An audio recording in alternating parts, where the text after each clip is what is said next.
बिहार और महाराष्ट्र से इस वक्त दो बड़ी सियासी खबरें सामने आ रही है। बिहार से खबर ये है कि यहाँ के एक बाहुबली नेता आनंद मोहन सिंह की रिहाई को लेकर बिहार सरकार ने रास्ता साफ कर दिया है। इन पर क्या कुछ मामला था, कैसे बाहुबली नेता बने और इनके बाहर आने के बाद बिहार की सियासत में क्या कुछ बदलाव होगा। तो वहीं दूसरी तरफ महाराष्ट्र में एनसीपी के दिग्गज नेता अजित पवार के एनसीपी में रहने या ना रहने पर भी संशय के बादल थे। इन दोनों मुद्दों पर बातचीत करेंगे। हमारे साथ नवोदय टाइम्स के संपादक अंकुश श्रीवास्तव जी हैं। जानेंगे इनसे इन दोनों खबरों का आने वाले समय में क्या कुछ मतलब निकलने वाला है।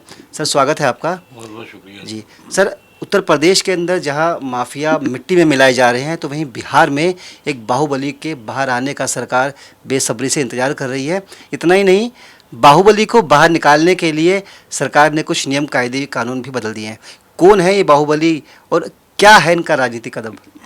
आपने शुरुआत अच्छी की, अच्छी इस मामले में कि इस संदर्भ को, बिहार के संदर्भ को यूपी से जोड़ लिया। और यूपी में एक तरफ जहां जो बाहुबली थे उनका सफाया हो रहा है, और उस सफाई के पीछे अब कारण कुछ और भी बताए जा सकते हैं, कहे जा सकते हैं, लेकिन ये सही है कि एक कानून के राज की बात हो रही है। इस घटना को छोड़ दिया जाए। मैं फिर साफ कर दूं, खासतौर से जो अतीक जिस तरह मारे गए हैं, लेकिन ओवरऑल जो है परसेप्शन वहाँ एक आतंकियों के खिलाफ का है, एक गुंडों के खिलाफ का बन गया है कि अगर आप गुंडागर्दी करोगे तो मारे जाओगे, बख्शे नहीं जाओगे। और वो वहाँ काम कर रहा है, और उसकी वजह से बहुत सारे बदलाव, अगर स्थितियां सब ठीक रहीं और कुछ गड़बड़ी और ना होने पाई, और गड़बड़ी हुई और ठीक ना की गई। देखिए होता क्या है, जैसे क्या हुआ, ये घटना भी बहुत बड़ी घटना हो गई थी जिसमें पुलिस वालों के सामने एक गुंडा मारा गया। ठीक, चाहे सांसद रहा हो, लेकिन एक मारा तो गया ना वो एक बड़ी बात थी। क्योंकि पुलिस वालों के सामने आखिर ऐसा क्या है कि वो पुलिस वाले 22 सेकंड तक रिएक्ट नहीं कर पाए। अगर इसी घटना में एक गुंडा भी, उसको कहीं गोली लगती, ठीक ठाक गोली लगती है, मारा जाता, तो समझा जाता है कि एक नेचुरल प्रोसेस में, लेकिन पुलिस वाले नहीं कुछ कर पाए। ये एक घटना बड़ी मानी गई। लेकिन उसके बाद जितना आशंकाएं जताई जा रही थी, जितने तमाशे थे, वो धीरे धीरे 2 दिन 3 दिन हो रहे हैं तो वो निर्मूल साबित हुए। क्योंकि फिर काउंटर गवर्नमेंट ने, योगी सरकार ने जिस तरीके से तैयारी की, उसमें कुछ भी और अतिरिक्त घटनाएं नहीं होने पाई, यानी कि वो एक सामान्य स्थिति में ले आए। वो ये एक बड़ी ये करेक्शन कर लिया उन्होंने। वहाँ की राजनीति अब एक परसेप्शन जो पहले गुंडेगर्दी थी, चीज़ें थी, उसके खिलाफ में चल रही है, और उसमें जाति से ऊपर की चीज़ें हो गई हैं। कई बार आपको धर्म से लग सकता है कि जुड़ सकती हैं, नहीं जुड़ सकती हैं, लेकिन जाति से तो कम से कम ऊपर हो गई है कि एक उसके खिलाफ में हम हैं। एक सोसाइटी, मतलब सरकार है और सरकार के साथ सोसाइटी है, ये बहुत बड़ी बात है।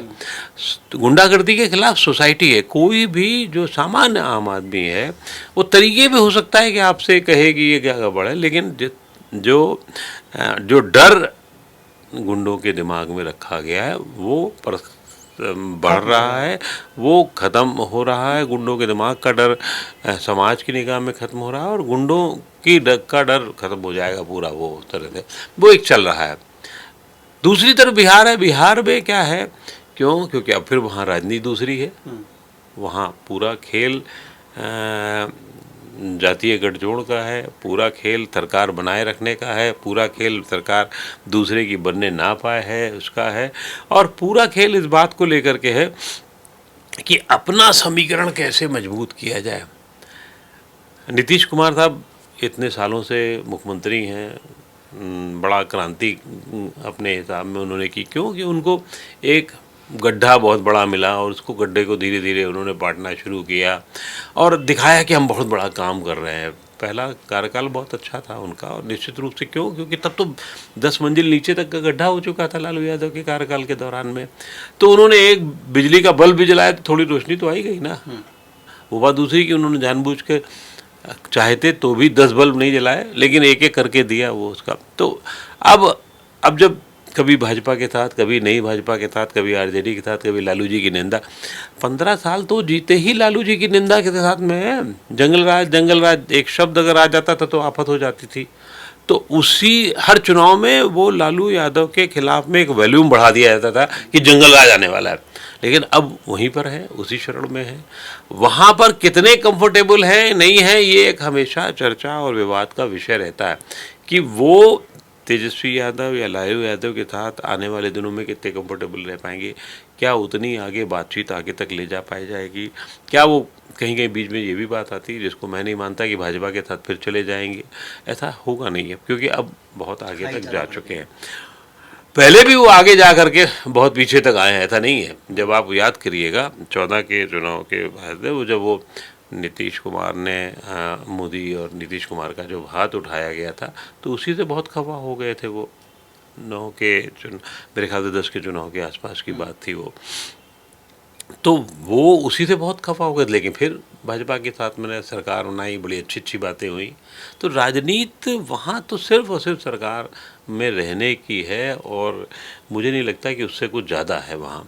और उसी क्रम में वो चलते जा रहे हैं। और उसी क्रम के हिस्से में ये हुआ है आनंद मोहन सिंह जी, जो बहुत बड़े बाहुबली कहे जाते हैं, जो जिनका अपना एक रुतबा रहा है, जिनकी रंगबाजी तो इस तरीके की रही कि जब पहली बार वो विधायक बने और 90 से 96 के बीच में था, 95 के बीच में, तभी 1994 के आसपास में वो एक डीएम हुआ करते थे गोपालगंज के, रमैया साहब दलित थे, उनका मर्डर हुआ। उनके आरोप उन पे ये है कि पहले तो ये था कि उनको फांसी की सज़ा सुनाई गई थी लोअर कोर्ट से, फिर उसके बाद वो उम्र कैद में बदली, जो अभी तक चल रही है उनकी उम्र कैद की सज़ा। और वो उस उम्र कैद, तब तक ऐसे नियम कानून नहीं थे, तो जेल में रह के चुनाव जीते उन्होंने, कई विधायक रहे, सांसद भी रह चुके। तो उनको अब, क्योंकि वो एक राजपूत जाति से आते हैं, अब ये कोशिश है कि किसी तरीके से एक पक्ष तो राजपूत जो कि वहाँ पर 5-6% के आसपास बिहार की राजनीति में और बहुत दबंग भूमिका निभाते रहे और काफ़ी उनका एक अच्छा रसूख रहा है अगर जाति के हिसाब से देखेंगे, तो उनको अपने पाले में कैसे लाया जाए उसके लिए साहब आप पूरा कानून बदल दिया जा रहा है। और विरोध इसलिए नहीं हो रहा है कि अरे कहीं राजपूत हमसे ना छिटक जाए। अगर सोच इस तरीके की है कि कहीं हमसे इसलिए ना छिटक जाए, तो एक सवाल उठता है उस राज्य में जहाँ जेपी रहे, जहाँ जेपी ने कहा हो कि जाति तोड़ दो, जहाँ जेपी ने लोगों के माँ बापों से अपने जवान बच्चों को मांग लिया कि साल भर के लिए हमें दे दो ताकि हम क्रांति कर सकें, वहाँ ये हो रहा है। तो इसलिए वैसे तो पूरे देश में अब इस समय तो ऐसा रोग लग चुका है, कर्नाटक में लिंगायत वोक लिखा का है, बाकी और जगह जाएंगे तो साउथ में भी है, लेकिन यहाँ जो हुआ है आनंद मोहन के साथ में, क्योंकि आनंद मोहन एक अपने किस्म के अलग दबंग आदमी हैं और उन्होंने जब एक दौर में पार्टी भी बनाई थी बिहार पीपल्स पार्टी, वो बात दूसरी कि उसमें कोई बहुत जीत हार नहीं हुई थी, लेकिन उनका एक वोट कटुआ स्थिति बहुत बड़ी थी। तो अब वो अपने तरीके से लाना चाहे, और दूसरी दल भी चाहे वो कोई भी हो, वो भी वहाँ उसी तरीके का काम कर रहे हैं। कोशिश यही हो रही है कि किसी तरीके से जातीय समीकरण ठीक ठाक रखे जाएं। जी सर, आनंद मोहन सिंह 90 के दशक का एक नाम है, जब बिहार में अगड़ा और पिछड़ा की पॉलिटिक्स चल रही थी। जेपी आंदोलन से कई सारे लोग निकले, लालू यादव भी उसी से निकले हैं, आनंद मोहन सिंह भी उसी से निकले हैं। लालू यादव पिछड़ा वर्ग का प्रतिनिधित्व कर रहे थे, आनंद मोहन सिंह अगड़ा वर्ग का प्रतिनिधित्व कर रहे थे। खूब खून खराबा हुआ, कई लोग मरे भी। उसी दौरान ये जो आईएएस थे डीएम, इनकी भी हत्या कर दी गई भीड़ ने। और ये भी कहा जा रहा है कि पहला ऐसा मामला था आज़ाद भारत का जिसमें किसी राजनेता को फांसी दी गई। अब सजा सुनाई जी, फांसी की सजा सुनाई गई और बाद में इसे सुप्रीम कोर्ट ने उम्र कैद में तब्दील कर दिया। अब इनको जेल से बाहर निकालने के लिए सरकार कानून बदल रही है, कानून बदल भी दिया गया है। अब सवाल ये है कि क्या आपको लगता है 30 साल आगे आकर आनंद मोहन सिंह का कद इतना बड़ा है कि वो नीतीश सरकार को कोई फायदा पहुंचा सके? आनंद मोहन सिंह का कद नहीं है। आनंद मोहन सिंह तो एक ब्रांड है ना वहाँ। तो बिहार में बल्कि मुझे कहने में संकोच नहीं, हर जाति का अपना अपना अलग एक ब्रांड है बदमाशी का ब्रांड है, गुंडई का ब्रांड है, और एक नाम नहीं दर्जनों नाम है वहाँ, दर्जनों नाम है, अपने अपने इलाके हैं वो छोटे बड़े इलाकों में। लालू यादव की जो अगली पिछली की नीति थी उसके विरोध में धीरे धीरे वो नाम बने हैं, उसी में चाहे वो अगले में बने चाहे पिछड़े में बने। अब जो 3 जातियां हैं पिछड़ों में, जैसे यादव, कुर्मी और ये अपने जो ये अरे हाँ, तो कुछ कोयरी जो है, ये यादव, कुर्मी, कोयरी। तो कुर्मी क्योंकि नीतीश कुमार का अपना वो, तो उन्होंने अपना सत्ता में बाकी और जगह प्रभावी जगह पर हो गए। यादव लालू जी के साथ में रहे तो हमेशा साथ रहे, तो इसलिए वो लालू का अपना उनका एक पकड़े रहे। कोयरी ऐसा रहा जिसको बहुत सारा एक आदमी नहीं पकड़ पाया। अब जैसे अपने कुशवाहा जी हैं, वो करने की कोशिश करते हैं, उसके एक छत्र नेता बनने की कोशिश कर रहे हैं। अब जबकि उनका बड़ा वर्ग है, वो उसका अब उस पर पकड़ की भी कोशिश हो रही है। तो अगड़े पिछड़े की लड़ाई में, क्योंकि ये मान लिया गया था कि अगड़ा जो है वो भाजपा के साथ धीरे धीरे एक क्रम में आ गया, आया है नहीं आया है कितना एक सवाल उठाया जा सकता है, लेकिन ये सच है कि वो आ गया था। अब भाजपा भी इस पे कितना विरोध करेगी ये भी आप भूल जाइए फिर बात को। खैर इस मुद्दे पे तो कोई विरोध अभी किसी ने किया नहीं है। नहीं किया, नहीं करेंगे ना, इसलिए नहीं करेंगे ना क्योंकि फिर उनको लगे कहीं ऐसा ना हो कि वो राजपूत हो जाए, तो ये है। एक सवाल सर महाराष्ट्र की सियासत को लेकर है। महाराष्ट्र में जिस तरह के दांवपेच देखे जा रहे हैं, लगातार एनसीपी के दिग्गज नेता हैं अजीत पवार, वो केंद्र सरकार की, पीएम मोदी की तारीफ़ें कर रहे हैं, ईवीएम को एक बहुत बेहतर बता रहे हैं, जबकि वहीं एनसीपी के कई नेता उनके बयान से खफा भी हैं और डाउटफुल भी है कि वो एनसीपी में हैं या बीजेपी में शामिल होंगे। हालांकि आज उन्होंने क्लियर कर दिया है, लेकिन आपको क्या लगता है जो कुछ सियासी रस्साकशी वहाँ चल रही है? देखिए, दादा जो है ना, जिन्हें अजीत पवार लोग कहते हैं, दादा अपने आप में बहुत दिमागी खेल खेलते हैं और उनकी सांगठनिक क्षमता बहुत भयंकर है, बहुत ज़्यादा मानी जाती है। आप ये सोचिए कि वो कुछ दिनों पहले तक जब चुनाव हुआ था और फिर उसके बाद में देवेंद्र फडणवीस के साथ आ गए थे और कुछ घंटों या दिन के लिए, एक दिन के लिए वो उप मुख्यमंत्री फिर बन गए थे, फिर हट गए वहाँ से, दबाव अलग चीज़ का था। एनसीपी पर अब एक तरह से धीरे धीरे प्रभाव शरद पवार का कम होता जा रहा है, ये सब जानते हैं। शरद पवार सोफिस्टिकेटेड किस्म के भी नेता हैं, लेकिन एक दौर में बहुत बड़ा प्रभाव था। वो प्रभाव सुप्रिया सुले के पास में नहीं है, वो जितना होना चाहिए बेटी होने के नाते, उससे ज़्यादा भतीजे होने के नाते अजीत पवार के पास है। और अजीत पवार ने अपने आप को बहुत मजबूत रख रखा है। आज उनकी ताकत है, और सच बात है, उनकी ताकत है कि उनके पास 90% विधायक तक आ सकते हैं। ये ताकत उन्होंने अपनी रखी। क्यों? क्योंकि सांगठनिक क्षमता उनकी बहुत अद्भुत रही है और वो हर विधायक को, हर कार्यकर्ता को व्यक्तिगत रूप से जानना, उनको सेवा भाव उनकी रहना, उनको जहाँ ज़रूरत है उनका काम कराना करना, इन सब में पूरा लगे रहते थे। दूसरा, इधर शिंदे को भी या देवेंद्र फडणवीस को या भाजपा को, गठबंधन को जिसकी सरकार, उसको भी एक ऐसे आदमी की ज़रूरत है जो सरकार में, सत्ता में बड़े तरीके से आ जाए। वो ज़रूरत अभी नहीं है, लेकिन आशंकित तो है ही ना कि अगर सुप्रीम कोर्ट ने फैसला दे दिया तो 16 के 16 विधायक अयोग्य हो जाएंगे। तो ऐसी स्थिति में क्या होगा? तो फिर एक रास्ता बना के रखो कि ज़रूरत होगी तो अजीत पवार खुद फंसे हैं, क्योंकि उनके ऊपर कई तरीके के मुकदमे हैं, चीज़ें हैं।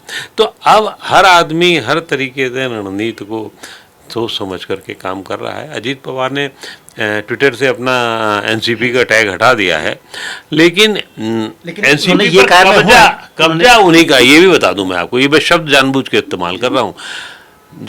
जब शिवसेना ऐसी पार्टी नहीं बची जो बिल्कुल काडर बेस रही हो, जो शिवसेना मतलब ठाकरे परिवार, शिवसेना मतलब बाल ठाकरे, बाल ठाकरे का मतलब बाल ठाकरे का ने जो अपने बेटे को, उद्धव को लगाया तो फिर उनके पास पूरा आ गया। लेकिन वो जब टूट गई, गच्चा खा गई, तो बाकी क्या है? तो एनसीपी इतनी मतलब ऐसी पार्टी नहीं कि सिर्फ शरद पवार के कहने ही पे चलेगी।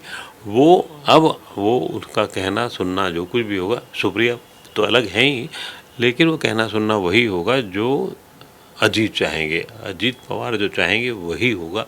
और उन्होंने अभी अपनी ऐसी स्थिति रखी है। तो अब इस समय भारतीय राजनीति में बड़ा रोचक दौर आ रहा है। वो रोचक दौर जाति को लेकर के है, वो रोचक दौर अपनी क्षेत्रीय सत्ता को बनाए रखने के लिए।